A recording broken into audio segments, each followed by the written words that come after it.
আমি বাসায় আসছি, বাসায় আসার এই এই পোলা কেটা কি হইতেছে এগুলা? হ্যাঁ, কি ব্যাপার? তুমি তুমি তো ঢাকার বাইরে গিয়েছিলে, তোমার না এক সপ্তাহ পরে আসার কথা? লজ্জা লাগতেছে না? তুই আমার জিজ্ঞেস করতেছিস? হ্যাঁ, আমার এক সপ্তাহ পর আসার কথা। কি হইতেছে এগুলা? নাটক চলতেছে, সব ফিল্ম চলতেছে, ঘরের ভিতরে পরপুরুষ নিয়ে ফসফসি করতেছস, আবার আমার প্রশ্ন করস? হ্যাঁ, চুপ থাকো, আর একটা কথাও বলবে না গলা উঁচু করে। ভালোই হয়ে গেছে যে তুমি সবকিছু জেনে গিয়েছো, খুব ভালো হয়েছে।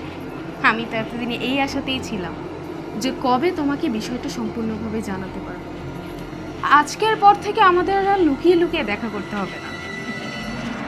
আমার মাথা খারাপ হওয়ার আগে, বাড়ি থেকে বেরিয়ে যা, বাইরে যা কইতাছি। বের হবো মানে? কোন বাড়ি থেকে বের হব? এই বাড়ি থেকে বের হওয়ার হলে শুধুমাত্র তুমি বের হবে, কারণ এই বাড়ির মালিক এখন শুধুমাত্র আমি। তুই বাড়ির মালিক মানে?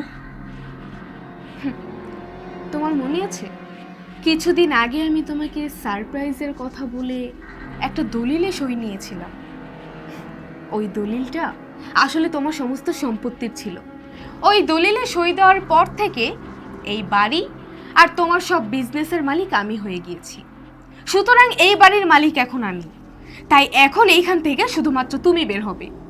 এতদিন আমি অপেক্ষায় ছিলাম যে কবে বিষয়টা তোমার কাছে খোলাসা করতে পারবো। আজ যেহেতু সুযোগ হয়ে গেল, সবটা তো জেনেই গেলে, তাই এখন সুন্দরভাবে এই বাড়ি থেকে চলে যাও।